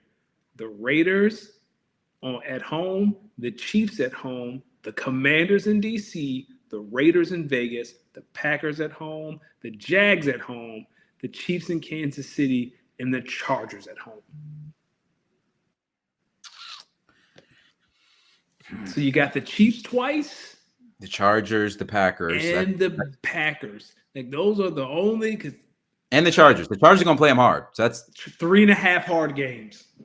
The Chargers beat them earlier in the season, so that's 4 games. The Chargers did beat them. Games. Okay, that's 4. Let's look at the Chiefs schedule. They play I know they played the the Cowboys on Christmas. I mean on Thanksgiving. They play the Cowboys on Thanksgiving. They got the 2 games against the Broncos. I think they got they might have played the Raiders. Yeah, they got the Raiders of the year. So they're on the bye this week, I believe. Yep. They come back and play the Broncos, Colts, Cowboys, Texans, Chargers, Titans, Broncos, Raiders. So yeah, I feel like it's a similar schedule. The division belongs to Patrick until someone takes it from Patrick. Yep, and I think for the Chiefs, that Colts game is going to be really big, probably for some tiebreaker reasons. So, oh man, like I don't care what the Chiefs. I don't care the Chiefs. If you're a Chiefs fan, would you be afraid of potentially not having a home playoff game this year? No, because Patrick did it 2 years ago when he beat Lamar in Baltimore to go to the Super Bowl. But he had at least one home playoff game. I'm not. Until someone beat him. This motherfucker really Jordan. Yeah, until somebody beat that man in January, I'm not gonna believe it. Last thing I'm gonna say in regards to Week 9. Not gonna hold you. I do like to clown the teams in the NFC East. I think you guys have some of the worst fan bases across all of professional sports. Fair. The last 2 years, I have grown a deep admiration and appreciation and love for Jayden Daniels. Mm-hmm. Not only because, I loved him at LSU. I thought he was a really good player at LSU. I drafted him in some dynasty leagues, including one that I won last night. But I think the more I just kind of read up on the guy, he's a good dude, really smart, humble kid. And that's a tough injury, man. That's a tough injury. When it happened, listen, you ever been watching one of your favorite teams play and a star player gets hurt and you like drop to your knees? Like, no, not him. Yeah. Anybody but him. No, not him. I was literally like, no, please. God, no. Take my arm. I'll break it right now. Take my arm. At least it's his non-throwing arm. That's the silver lining. Just do your rehab. Probably take you. But there's someone on this show who said that the Commanders were going to regress and that you can't build your team around a small quarterback. Okay. Hey, man, same with Jackson Dart. He gonna have to learn the hard way too. Jaden's not small. He just got to learn how to. He's slender. He built like Kevin Durant. Okay. I don't mean he just slender. I don't mean he like weak. He's a little not saying he not weak. I'm saying he not as strong as maybe some other mobile quarterbacks. Maybe you should say thick. I'm not saying that because I can hear you all the way across the country now with the pause. No, he's not as stocky as other mobile. Yeah. Like you know who doesn't take a lot of hits? Lamar. Lamar don't be taking no crazy ass hit because he knows. Jalen don't take it. He got to get out of bounds. Say what? Now, most of the time, I've seen Jaden get down or kind of stuff like that. There have been some times, obviously, where he has taken some hits, but he gets out of bounds a good number. That's just one of those. I know everyone's like, why was he in the game that late? Yo, dog, let me tell you something. Yeah, I've been watching a lot of football. When they start making subs like that, it's usually the winning team who wants to get their players out. The losing team, they're fighting. And Dan Quinn said that was his last drive anyway. I'm not killing Dan Quinn the way others are killing him. I'm not killing him either. Because here's the thing.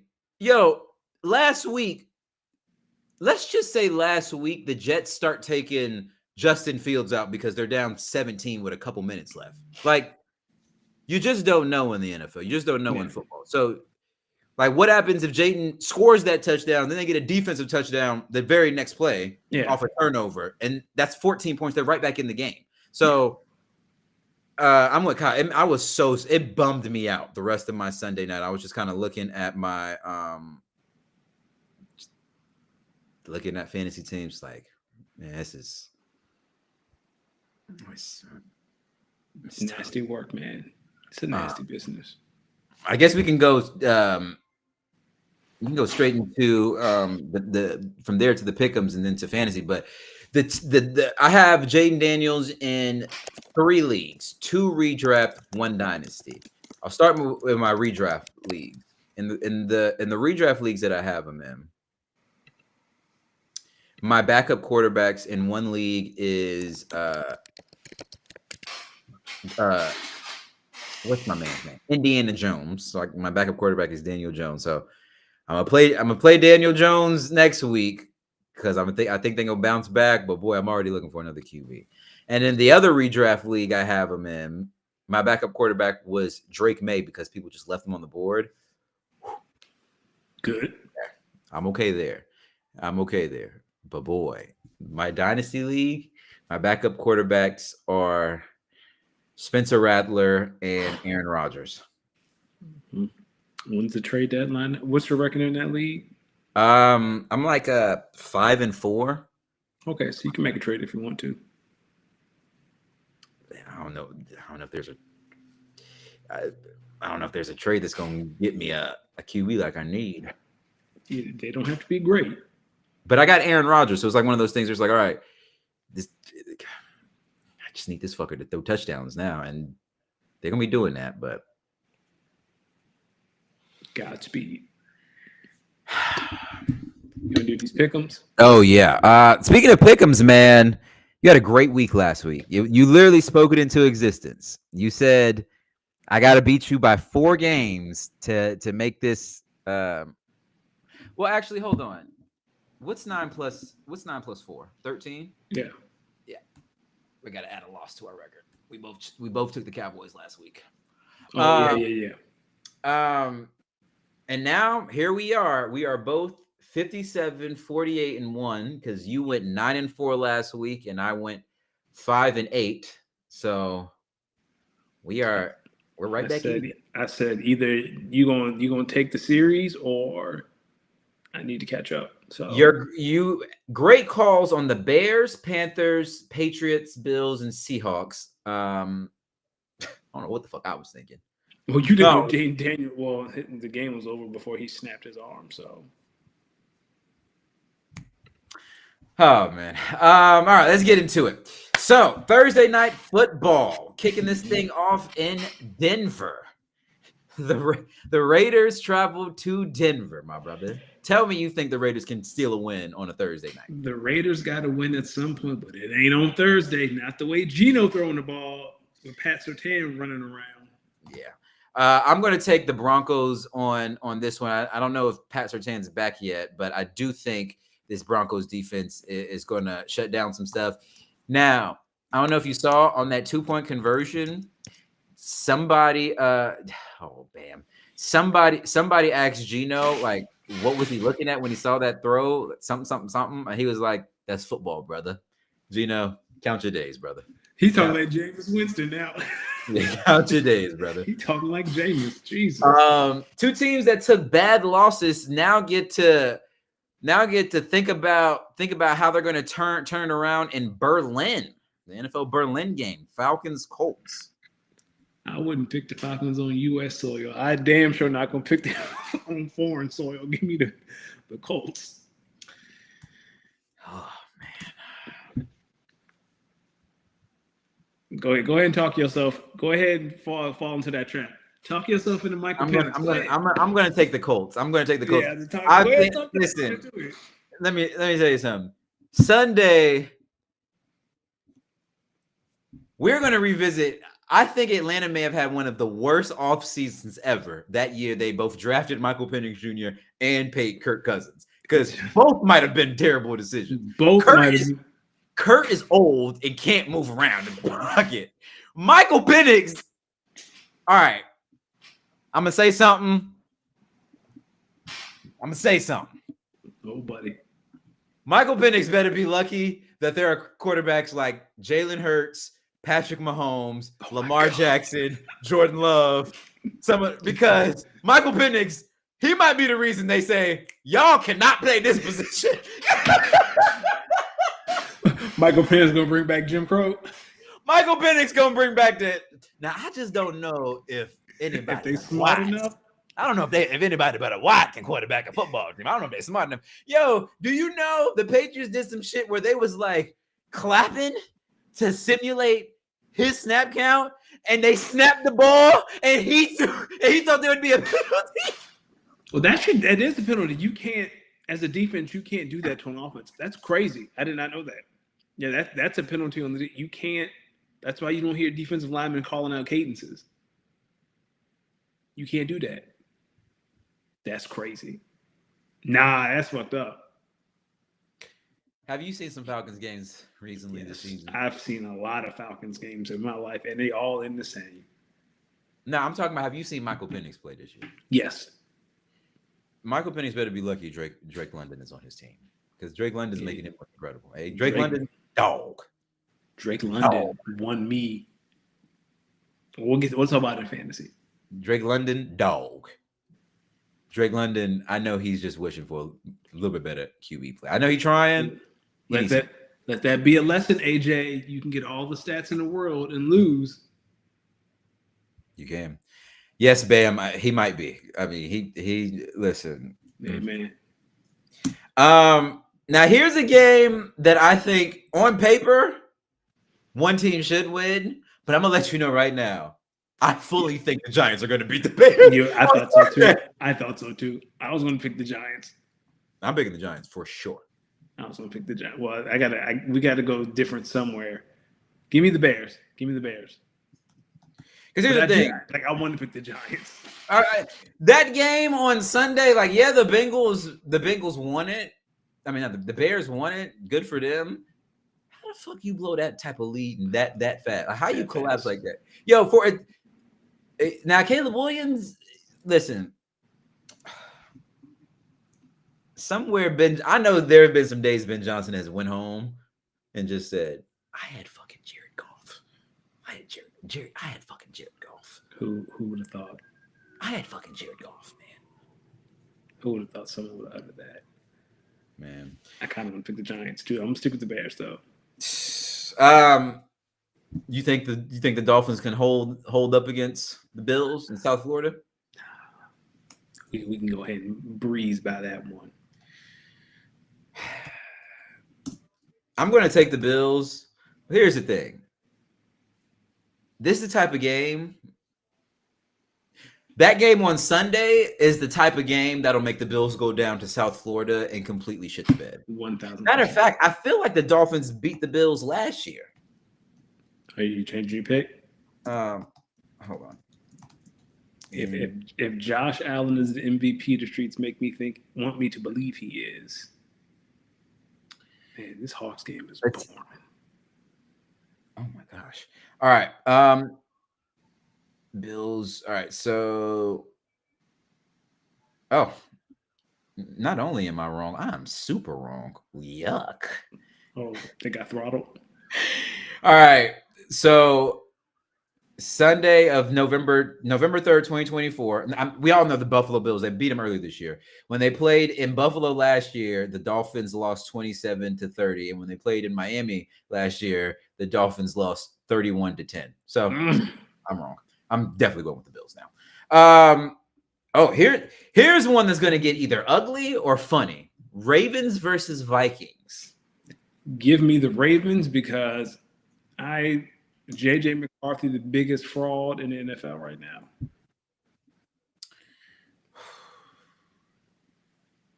Like, he's going to make the Ravens defense look good.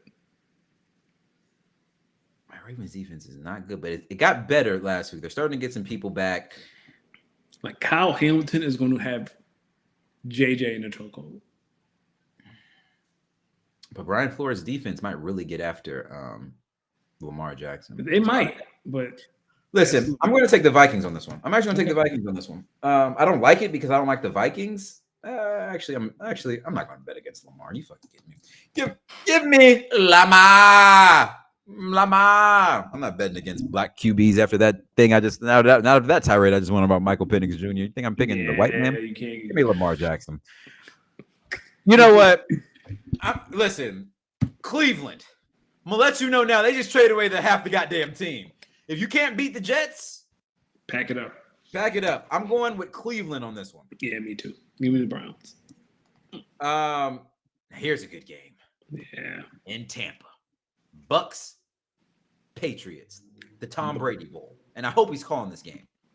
Bucks coming off a bye week. Todd Bowles has had extra time to plan for Drake May. Todd Bowles don't miss on young QBs. Give me the Bucks. Ooh, yeah. I'm with you. Todd Bowles does not miss on young QBs. And I'm just looking. I know the Bucks are dealing with some injuries. But I'm just looking at this Patriots offense, and I'm saying, Who have you beaten? I'm just looking at it and saying, all right, I know Todd Bowles is going to give you a lot of looks. He's going to get very, very aggressive in terms of the blitz packages and how he's going to heat it up. But on the offensive end, who do you like outside of Stephon Diggs, your only real man beater? I mean, they're just probably going to roll coverage his way and just blitz the house at you. Yeah, I like the Bucks on this one, but and he's had an extra week. He's had a whole week.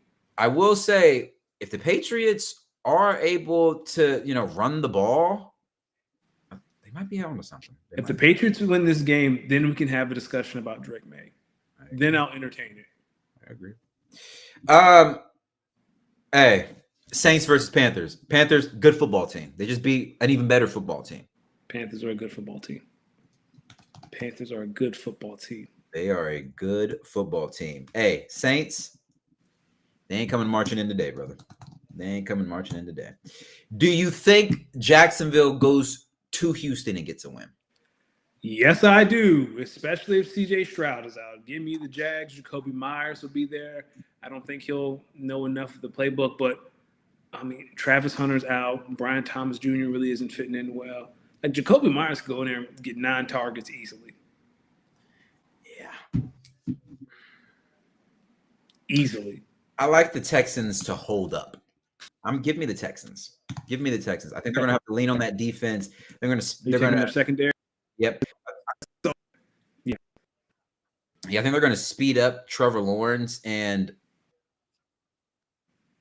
sometimes I'll be watching Trevor Lawrence and I just say, are you seeing the field, son? Are you seeing the whole field? Watch Trevor Lawrence play. No. Watch Trevor Lawrence play. He's going to throw middle of the field. Trevor Lawrence is going to throw middle of the field, or he's just going to find where Parker Washington is. That's pretty much all he does. Here's one, NFC West. So all of the NFC West is playing each other this week. Big week for the NFC West. Cardinals go to Seattle to play the Seahawks. Who do you like? They're not beating Seattle at home.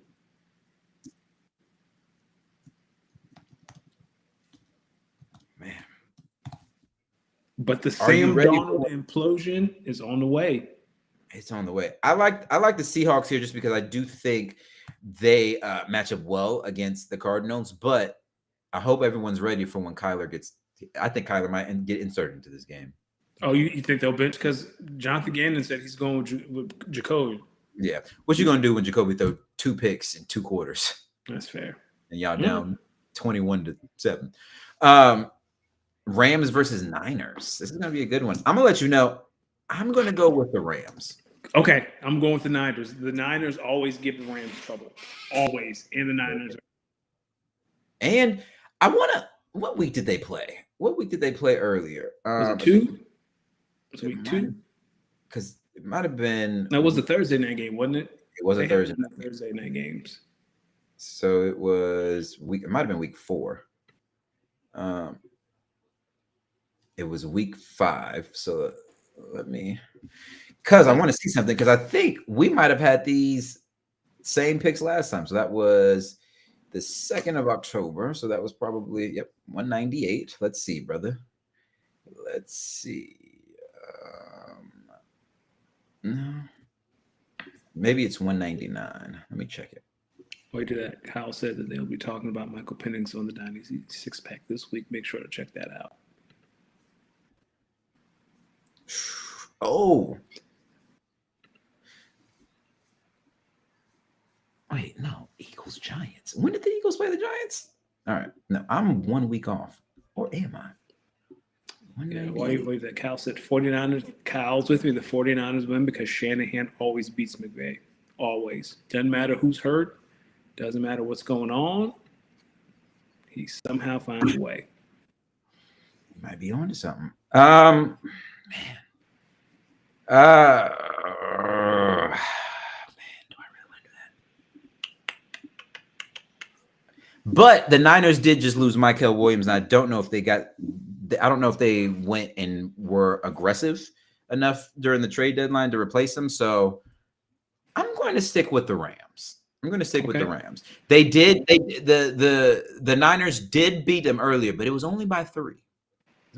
Or it was a close game. Bam, I have the ESPN package. Pause. So I watched the game with Peyton and Eli around the ESPN app last night, which I want to get your thoughts about that. How long do you think this little war is gonna go? I think it's gonna last a while. At first, I thought it was like they're not gonna let a primetime NFL game slip through their fingers. Cowboys at that. Huh? The Cowboys at that. The Cowboys at that. I was like, that's the deadline. Nothing's gotten done. I think this might go on a while. So, yeah. Like I'm thinking about it because I don't know where I'm gonna watch that Eagles-Packers game next week. Because I'm not paying for another streaming service. I'm just not doing it, man. I'm not. Yeah. I ain't paying for nothing else. So either they figure this out, or I'm gonna be stealing. I was talking to my parents yesterday, and I was like, "You know what's funny? I'm considering just getting cable." That's what I told my wife. I was like, "We might as well just get DirecTV streaming, and just have cable. Like time is a flat circle. We right back to cable." Because every time I turn around YouTube TV fighting with somebody and jacking up the price and taking shit off, I'm tired of it, man. Like I'll pay the $100 for DirecTV and know I can watch whatever I want to watch. What's funny is, go ahead. No, I know DirecTV streaming. You get ESPN, Hulu, and Disney Plus. Like it's all included. I think this may be one of those arguments where everyone loses. I don't think. Yes. I think YouTube TV. I think is going to have a lot of canceled subscriptions pretty soon. Listen, if you are willing to not show a Cowboys Monday night game, okay, that lets me know y'all dug in. Y'all serious. If you would skip a Cowboys Monday night game, I know y'all. If that was a Wednesday night Lakers versus Warriors game and LeBron was playing, Steph, y'all would do that? Yeah. Like if you let the Cowboys is top tier NFL viewership. Everyone knows it. Like, so, I think this is going to rub. I think this beef is going to rub so many people the wrong way towards both of them. Like, people gonna be like, "Fuck YouTube TV" and "fuck you." Yeah, the consumers lose. We lose every time and stuff like this. Mm-hmm. And and I think YouTube said it. If they have to up the prices, they gotta. I mean, if they agree to Disney's terms, they gotta up the prices. If they up the prices again, they know it. Yo, YouTube TV. I check my. Yo, I remember what it was when I first got it. Yes. To what it is now. Let it go up again. Let it go up again. Let that motherfucker up a penny. Because I'll find a way to watch Red Zone. I'll cancel all this shit. All of it. I'd rather give DirecTV $105 and not have to deal with this foolishness than give YouTube TV $95 and every other month I'm getting an email. Yep. Oh, we pulling this because of this. Fuck, I ain't got time. We ain't doing that. We ain't doing that. And I'm pointing at my internet. I got Xfinity. I got Xfinity. Ah, man. They'll give me a little package. They'll give me a basic package with a little sports. All right, man. Stop playing. Play with me. Stop playing. Rematch of that crazy game in Detroit last year, just without Jaden Daniels. Lions versus Commanders. Buddy. Yeah. Start every offensive line player on the planet. The Commanders defense is not good anyway. And the Lions got pumped. Start J-Mo, start Jameer, start Montgomery, start Amon-Ra, start Laporta, start Jared Goff, start all of them. Every last one of them. You know what I don't like about the Lions? They're front runners. 100%. If you can get pressure on Jared before, you stand a chance. The Commanders can't get pressure with 11. They don't. No, I don't even mean front runners in terms of. Look, when the Lions doing all that offensive shit, you start seeing the Amon-Ra St. Brown headstands, funny little celebrations, this, that, and the third. Once you punch these boys in the mouth a little bit early, just let them know this ain't one of them. Just punk them early. You know what happens? You just see the walls start closing in. That's what happened in that game against the Vikings. The Vikings just punched them in the mouth early, got some turnovers, got them off the field on third down, and next thing you know, you just letting them hang around. And next thing you know, Vikings win. Listen. The Vikings did what the Vikings did to the Lions, what the Packers did to the Lions week 1. We just gonna line up, punch you in the mouth early in this game. Let you know that cute shit y'all we're gonna take all that cute shit out, but put y'all in the mouth early. All them trick plays, flea flickers, we dead net. Play football. Get out of my face. 100%. So it's cool. I like the Lions for like fantasy purposes, but I don't know, man. Have you noticed this is a Sunday night football game every year? Steelers versus Chargers. Yeah, and it needs to stop. I feel like there has to be like a reason. Who the fuck want to watch this? Not me. It has to be like a viewership reason. Same way we always get at least one Eagles Cowboys Sunday night game a year, one Giants Cowboys. Like there has to be a reason. Year in and year out. We need yearly propaganda of Chris Collinsworth glazing Justin Herbert for the masses. You think that's what it is? This has got to be Justin Herbert propaganda. It might be. Like I think at least for the last 10 to 15 years, we have gotten the Steelers versus Chargers. Can I research this? Yeah, why do the Steelers? No. Go ahead. That man is going to do this. This is, I know we don't talk a lot of politics on here, but that man, Dommy, man, he about to win. In New York. Oh, he about to win the mayorship? Yeah, he about to win. But when's the last time that we did not have Chargers Steelers primetime game? Was the because I feel like you're right, but yeah, we need a Chris Collinsworth glazing session at least once a year. Let's see. I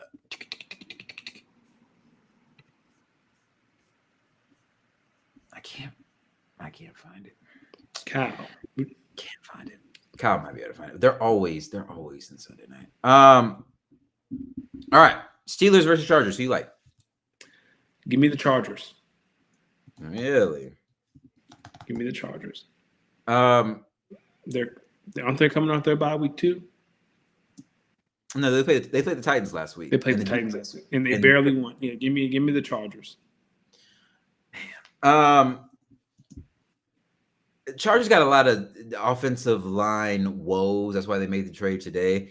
I'm Mhm. actually going to go with the Steelers. Steelers beat the Chargers last year pretty comfortably. So I'm going to take the Steelers in this one. I think the Steelers are going to get back on track. The Steelers, they have to keep pace to try to keep Baltimore at bay. But I know a lot of Ravens fans are going to be hoping the Chargers win this game. And then, boy, that AFC North gets, especially if the Ravens beat the Vikings and the Steelers lose, brother, that AFC North gets crazy fast. And I will tell you this. Bold prediction. If the Steelers, after how they started those first 5 or 6 games, end up letting the Ravens come back and win that division and ultimately either lose a road playoff game or don't make the playoffs at all, That's I it think for it's Mike over. Tomlin. I think it's Buddy, yeah. get your That- black ass out of here. Yeah, because I'd be Yeah. And come on, man, we don't even talk about Monday night. You know where I'm standing. You know how I feel. I know how Words. you feel. Like, you know what I mean? Go Pack, go! I do think this will. I really do think this is going to be a good game. I think it's going to be 2 really good teams. I think the Packers are going to be really pissed off about that last game. And I think the Eagles are going to be pretty juiced up with some of the new additions that they have. And they're It's gonna be- healthy. and they're healthy. They are healthy. It'll be in Lambeau. All right, there we go. Okay, so The Kyle said- Steelers played the Chargers in Week 4 last year, so that's the game I'm talking about, and it was Sunday afternoon, not in prime time. All right, so they don't always play. So was that the game of the week then? I guess like Yeah, the CBS probably. game of the week. Yeah. I just think this Monday night game to the Eagles and Packers it's going to be big, and it's going to be so big for NFC standings. All of the NFC will be Oh, watching yeah. that game. Now, And here's what I I'll think- say. Go ahead. For the Eagles, I still think the Eagles may, even if the Packers win this game. Well, no, the Eagles have the 3rd hardest schedule for the rest of the year, so I'll take that back. I was going to say because the Eagles have a 3-game win in the division, so the division is not over, but it's almost over. So I'm not too concerned. Yo, okay, don't do that. What? Don't do that. Don't do As what? someone whose team is in a division with 3 other competent teams, don't sit here and give me they might be able to come back and win our division. Don't do that. You got one team with no defense. You got one team with no defense, another team that plays in MetLife, and then another team with no QB. What are we talking about? All I know is it's not that those teams are bad, it's that the Eagles have a hard schedule. Like there's a world where they lose to the Packers, they lose to Detroit, and then beat the Cowboys and go 1-2 in that stretch. And they still have to play the Bears on Black Friday. They still have to go to Buffalo. They got the Commanders twice, so that's nice. And then they got Vegas in LA, the Chargers. But this is the meat of their schedule. Like this is the hard part. Damn, honestly, you're not wrong. Yeah, everyone sells out the Chargers stadium. The Eagles play in LA on Monday night in like a month. It's gonna be green. Yeah, the only way the Chargers can sell is listen.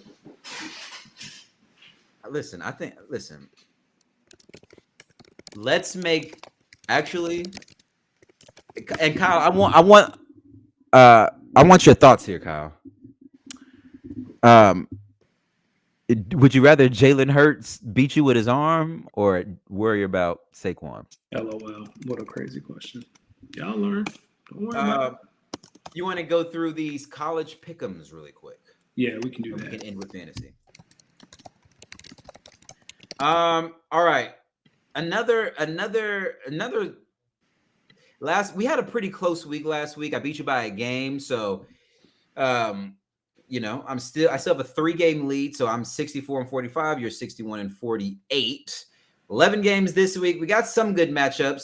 One that's going to be important for the college football playoff rankings, which I believe came out earlier. So we'll be able to really dive into this next year once Before that, are you excited for James Franklin? What do you mean? He's the new coach at Virginia Tech. What are you talking about? That was announced earlier today. No, Did I get fooled? What are you talking about? Oh, never mind. He's the favorite. Yeah. He's the And favorite. Okay. I don't want James Franklin nowhere near my program. Sorry. Nowhere near. All right, but starting off in the American, this is a big game in terms of the group of 5 and that essentially what a lot of people are calling that 12 seed. Tulane is 6-2. Memphis is ranked 22. They had a good win last week. And Kyle, who let us know that the Canadian Football League playoffs have started. In the East semifinals, the Montreal Alouettes beat the Winnipeg Blue Bombers 42-33. Montreal actually led the game 25-6 at halftime, and so Winnipeg made it a game in the second. I don't want to read it because I don't know how to say Alouette. Thank you. Memphis or Tulane? Memphis is at home. Give me Memphis. That Tulane coach is going to start thinking about some of these jobs he about to get. I like Memphis too, but I will say I like JMU to actually be the 12th seed in the playoff. JMU. I think 2 Virginia teams might be able to get in. Indiana versus Penn State. Indiana. Listen, Kurt Signet won me over. He said we don't just beat top 25 teams, we beat the shit out of them. Let's go. With boys from JMU. The boys from JMU. Listen, BYU, Texas Tech, 8 versus 9. This is a pseudo playoff game, and they might see each other in the Big 12 championship. Go ahead. Give me BYU. I'm gonna go Texas Tech. They're at home. BYU, they've been barely beating people. Barely beating people. I like Texas Tech in this one. Number 3, Texas A&M goes on the road to number 19, Missouri. Give me A&M. All right. Man, Marcel Reed's a really good quarterback, man. I like him. I like this A&M team. I'm with you. I like Texas A&M to go into Mizzou and get a big win. But boy, if they lose this one, the SEC is going to get some teams in. They're getting at least 3 to 4 teams in. Yes, they're going to make a quarter of the playoff. And I think the Big Ten will get. Depends on how Oregon finishes. Could be Ohio State, Oregon, Indiana. 4 SEC teams, a Big 12 team, ACC. An ACC team. So how many is that? 4, 7, 8, 9. So a group of 5. That's 10. Notre Dame, 11. And then I don't know who this last team. JMU. No, that's the group of 5 team. So then, what about Memphis or Tulane then? No, it's only one group of 5 team. Yeah, it's only one group of 5. That would be JMU. Okay. And so I'm trying to figure out who is the other Power 4 school that I have, like a Big 10 school or a 5th SEC school or a second Big 12 or ACC school. I think you have the chance of getting a 5th SEC school before another Big 12 or ACC school. Yes. Hilarious. It will be anarchy, but whatever. Speaking of which, this is a really big game in the Big 10. Oregon goes on the road to Iowa, 6-2, and Iowa's been playing people really tough. Iowa's a tough place to play. Give me Oregon, but close.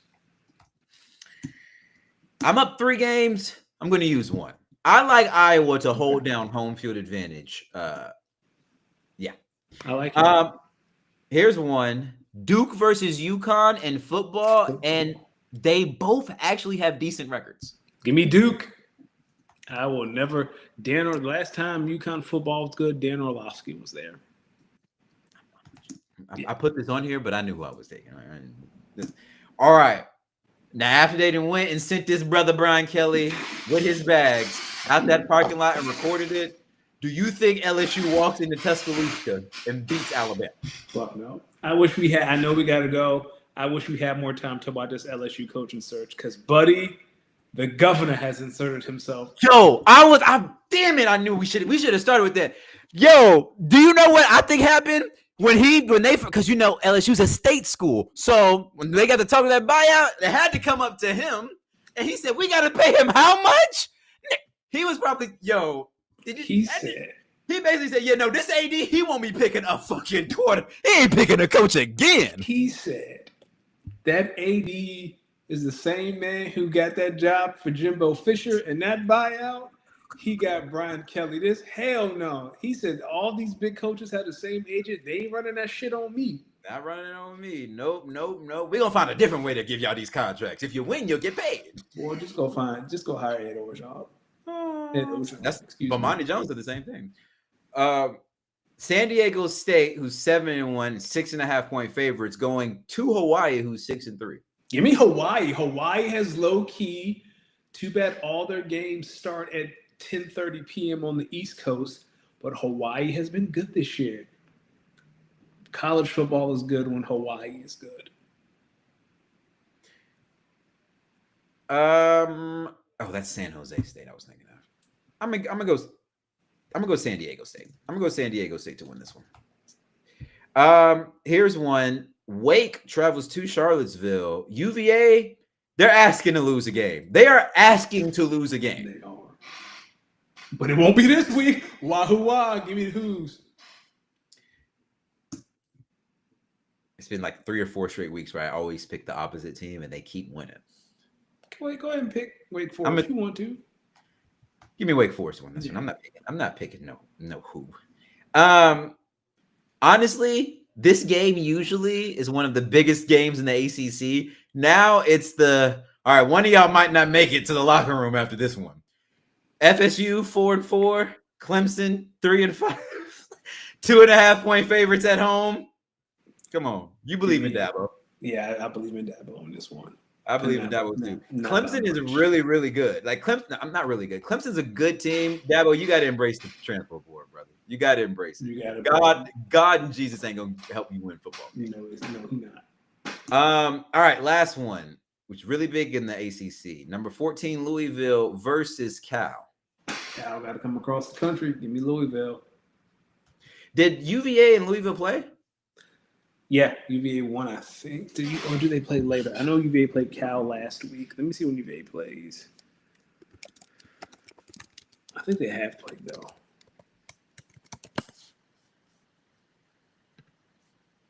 No, they didn't play.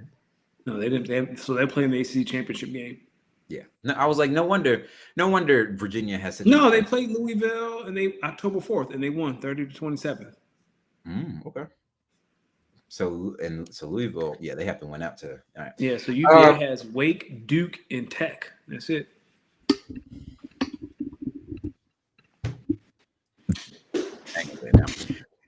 Before we get out of here, you think your boy Money Murder Morant gets traded? Later, but not right now. But down this year, he does. He asking for it. He hate them so much. It's he so said, obvious. I've lost my joy. God. Yo, whenever NBA players always do that. Whenever they get I lost my joy for the game, dog, you're getting paid millions. What the fuck? You are getting what? Wrap it up. Send that boy to New Orleans and get it over with. Oh yeah, that's the other part. Like, as for a trade, you might get sent some more. You might get sent to hell. But you know who looking right now? Danny Ainge. Danny Ainge said, "Yeah, this is what we've been waiting for." Mm-hmm. Yeah. Don't free CJ from the Wizards, but I think everyone wants you there because you fucked up with this deal. But yes, don't free him. The NBA, WNBA, they agreed to a 30-day extension of the CBA, so we'll see if they get that deal done. The last thing, yeah, they probably won't. Last thing before we get out of here, called it. Jade Cargill finally won that championship. CM Punk finally won that championship. We'll see. We'll see where we land from there. But you finally called it. I didn't think Tiffany would win, but you finally called it. Listen, fantasy, before we get out of here, how about I had my best week in fantasy since week 2, 7-2. You know how I won? So I was up 124.1 or 120.4. No, I was up 124.4. Dude had 80-something points. He had 2 people to play. Take a guess at who they were. Marvin Harrison Jr. No, I'll give you one. One was Dak Prescott. The other one was a Cardinal. It was not Marvin Harrison Jr., though. Trey McBride. So, yeah, Dak Prescott and Trey McBride to play. Whole first half, nothing's going on. I'm like, here we go. Second half, Dak started cooking. Trey McBride scores. Now I start sweating. Deep into the fourth, it gets, so I'm 120.4. after a couple passes when Dak was trying to get it going and Trey was catching some passes, it was 120.4 to 120.1. And I'm sitting there like, oh my God, if Dak, all I need is Dak to complete one more pass or Trey to catch another pass, and this thing is over. Then the Cardinals pick up a couple first downs to like try to ice the game, and then they go for it on fourth down with the game on ice, and they don't get it. And so Dak has 4 opportunities to pass the ball, and I'm sitting there like, no fucking way I am about to lose on this. And you know what happened? 3 straight sacks and an interception. I won by 3 points. Let's fucking go. 2 wins this week by less than 5 points. That's fantasy football. 7-2. Now I can comfortably say out of all 9 of my teams, I only have 1 with a losing record, and that is the Las Vegas Horned Ducks. But I don't know what to say about that team at this point. No Malik Neighbors, no Mike Evans, Jacoby Myers didn't play or whatever. Ramondre Stevenson. It's okay. Yeah. So me and Bam are now tied for the worst record in the league. I will easily probably have a top 3 pick. So it is what it is. I was 2-1, and all I gotta say is I am no longer in last place in all money redraft. That's Bam. Bam. Yeah. God, that team's so bad. Jesus fucking Christ, Bam. What the fuck were you doing on draft day? No wonder Jordan's team is so good because people like Bam are in there just picking niggas. I'm just not in last place. D, All right. Where can they find you? You can find me at Los Demix. That's at LOSDEEMIX on all social media. Follow Danny Ocean, Danny Ocean 41, right, Danny? Yep. Speak on an _ pod. We're here every single Tuesday, and we'll see you next week. All right, ladies and gentlemen, we will be back next week. Thank you, guys. Enjoy your NFL week.